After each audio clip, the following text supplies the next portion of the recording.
Hey folks, Chris here with the Crabapple Cottage. Today we're going to do some work in my backyard orchard. So last year I planted a number of fruit trees. Hold on, let me look at my notes here. I planted 2 pears, 2 plums, 3 apples, 3 cherries, and 3 peaches. I got the pears and 2 of the apples from a very well-known online nursery. And I was following the grow a little fruit tree method where you cut them down to knee high or about less than 2 feet tall. So I did that with those trees, and unfortunately all 4 of the trees that I bought from that well-known online nursery did not make it. They never really did anything throughout the summer. So that was quite unfortunate. So these are some of the trees that I recently purchased to replace some of the dead trees. I've got another methyl plum. I've got a Honeycrisp apple and a Kefir pear, which is one of the varieties of pear that I had out there that died. So all 3 of these came from Tractor Supply, I believe, and they're $14.99 each.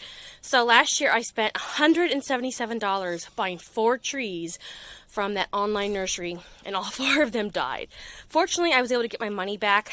I called them a few weeks ago and got my money back because they died, and they do have a 1-year guarantee.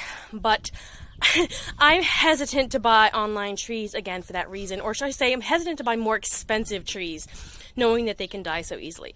So I decided to opt for these $14.99 trees. They're undeveloped. I can give them a hard cut and hopefully they'll make it. If not, I'm not out as much money. So those are going to be replacing some of the trees that died. And then I got these 2 varieties, which frankly I don't have a spot for them yet. I got to do some rearranging and figure it out. I picked up this apricot. That'll probably go over by my peaches, just because I don't often see apricot trees. And I picked up this persimmon, and for the same reason I don't usually see persimmon trees for sale locally. So these both came from, where'd they come from? Rural King. So we're going to get those planted in a little bit, but right now we're going to go out there and do the pruning. Here we are in the orchard, or what I am calling an orchard. And here's one of the poor little trees. As you can see, I made the cut, the hard 2-foot cut, and nothing happened. In fact, just actually like a week ago, we were out here putting in some new beds, and my son stepped on this one and it snapped, but that's okay because it was dead. As you can see, there's no branching on this tree. So it died. Yeah, so this is the pear. Here's the other pear. Here's one of the apples. Again, this broke recently. And then here is the 4th tree. So that process, the grow a little fruit tree process by which you are supposed to trim back your trees, didn't really work out for me for these online bare root trees. So the rest of my trees I purchased from local stores. I just picked them up at Walmart, Meijer, Home Depot, a couple of farming stores like Tractor Supply, stuff like that, and planted them. Most of them I gave a hard cut to as well, and I would say a third to a half of them did not make it as well. So let me show you what I have left. So I had a plum right here, and you can see the plum snapped as well. That one did not make it. That one was from Tractor Supply, I'm pretty sure, and those trees are pretty cheap, like $14.99. So that one did not make it. That is a methyl plum, I believe. Later in the season, I did find this Santa Rosa plum. This is a significantly larger tree, and because I had not been seeing good results with the other trees that I trimmed short, I decided to leave this one tall and just to see what it would do. So here I am in my 2nd year, and this thing needs a hard prune, obviously. So I'm going to have to come out here, actually probably today, and give this a hard prune. It looks like a nice healthy tree, but obviously I don't want a tree that tall. I'm trying to keep them small, and I don't need all those water sprouts that are on this tree. So this plum, this Santa Rosa plum, is going to get a hard prune. Let's see what else we got. This is a Liberty apple. This one came from, I can't remember, but one of the big box stores. By that time of the season, the selection was a little bit low, and you can see this one has a curved trunk, but I picked this one because it did have some branching kind of lower down, and I thought I would have a better chance of not killing the tree if I cut above some branches. These tall water sprouts did develop, so I'm going to go ahead and trim this back, prune this back, and keep it small. Let's see, this is the only cherry of mine that survived. Again, this was a big box. This is cherry champagne or champagne cherry. You can see where I made the initial hard cut right here. And it did branch out below that. So this one is doing okay, I guess. I'm going to obviously give this another prune to get rid of that tall leader. This is my third cherry, or my second cherry. And this one was from a local farm store, Family Farm and Home. It did not survive. As you can see, I made the cut and it did not survive. Neither did this cherry over here. So as you can see, I'm trying this grow a little fruit tree method, and I was already nervous about making these cuts.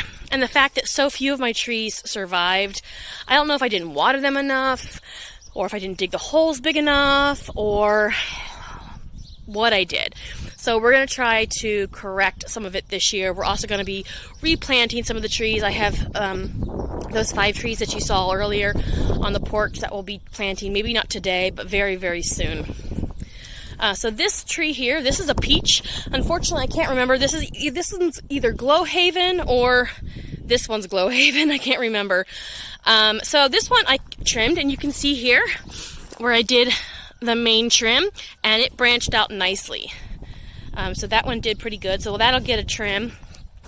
This is a Contender Peach. Again, I made a cut, several cuts, and it did nicely. I think when I selected these trees, again, I was selecting trees that had kind of a low scaffold, natural scaffold, so I didn't have to give them quite as hard of a prune, and that seemed to work out better. So that's what I'm going to try again this year. This little peach over here has a nice low scaffold and lots of sprouts above it. So we're going to work with that one too. So that's what we're working with. I also have several other fruit trees in my backyard that aren't in my little orchard area. I've got an elderberry, I've got a hardy fig, I've got 2 Nanking cherries up front, and then I will be getting some pawpaws next week actually. So I'm going to go ahead and give some of these a prune and show you what I did. We're going to start, I think, with this monster, with this Santa Rosa plum. I'm not quite sure where to begin, but let's see what we can do. My phone stopped recording. Hopefully I got the earlier stuff. So yeah, I've just been pruning this tree, taking out the center limbs and leaders, trying to make it more horizontal.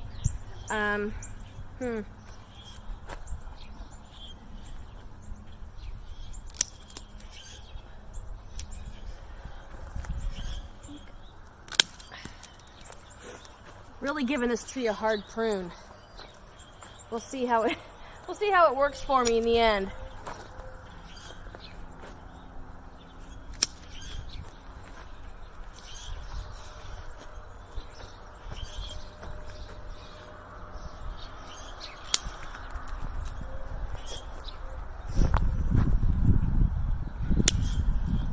Just really hacking at it because I'm just really trying to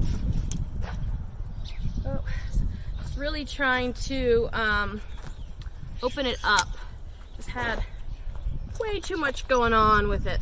I think I'm about done. There's probably more I could take off, but I might do that later in the season once I see how this thing recovers. If it recovers, gosh, I hope it recovers. It's got this open center. I can put my hand here in the middle. Most of the branches are coming out somewhat horizontally. I'll probably come back this later and maybe like way down some of these branches to create a little bit more of a horizontal shape. But I think that's good. I think that's what we're gonna go with. So that was probably the worst one just because there was so much and I didn't really know where to begin, and there probably honestly needs to be more taken off, but we're just gonna go with it. Okay, so the last trees I'm gonna cut are these 3 peaches. This is my Contender Peach, and it's doing pretty good. just going to cut off some of the branches that are kind of going straight up and hopefully create branches that go more horizontal.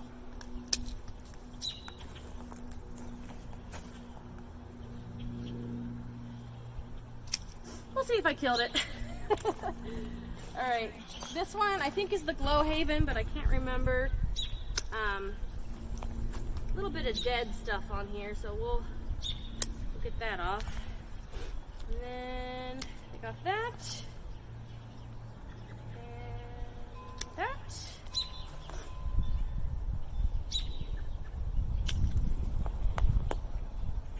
Alright, here's that one.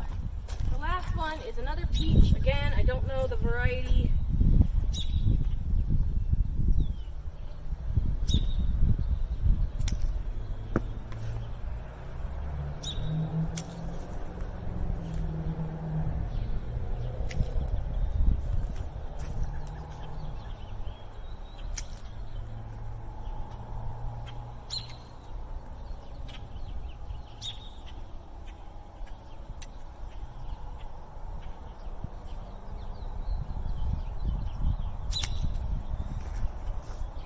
Okay,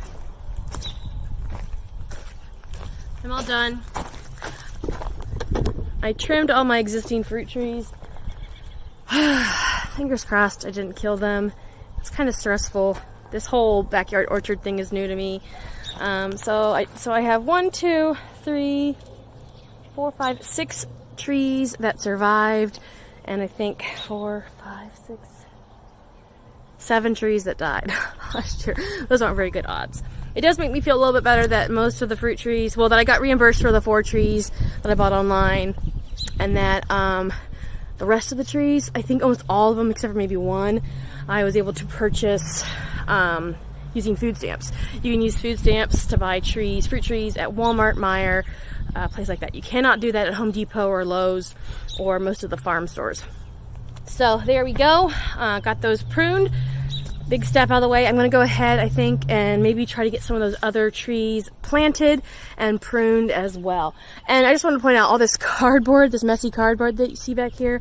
I had spread out cardboard in preparation for wood chips, and my wood chip delivery has been delayed, so I will have to fix all the cardboard and lay it back out again once we figure out when the wood chips are coming. I'm getting them free from a family member, and that way I don't have to pay for mulch. Yay! So we will be working on this area once more wood chips are available. So this kefir pear came with a little bit of soil in a bag over here. Still got some soil in there. And I was reading that you should just get rid of that soil, so I just dumped it in my raised bed. And I'm going to go ahead and plant this as a bare root. So there it is. I'm going to go ahead and put the soil in there around it and then water it.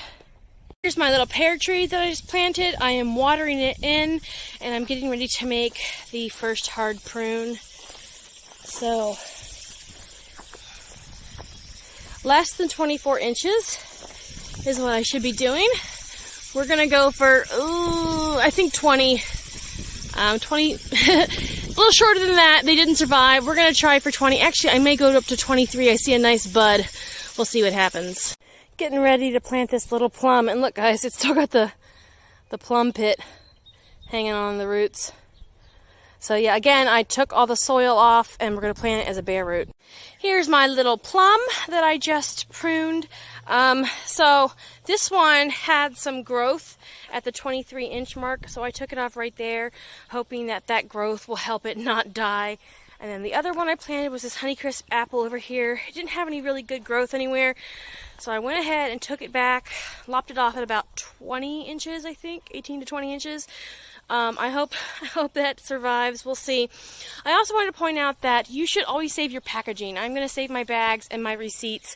I know last year I had a raspberry bush die on me, and the manufacturer, or the company that produced it was, I think, DeGroot. And if you have your receipt and a picture and the packaging, they will refund you. So I did get reimbursed for that raspberry, I believe it was, that died last year. So keep your packaging at least for a few months to see what happens. If you guys enjoyed this video, give me a thumbs up, hit the subscribe button, and I'll talk to you later.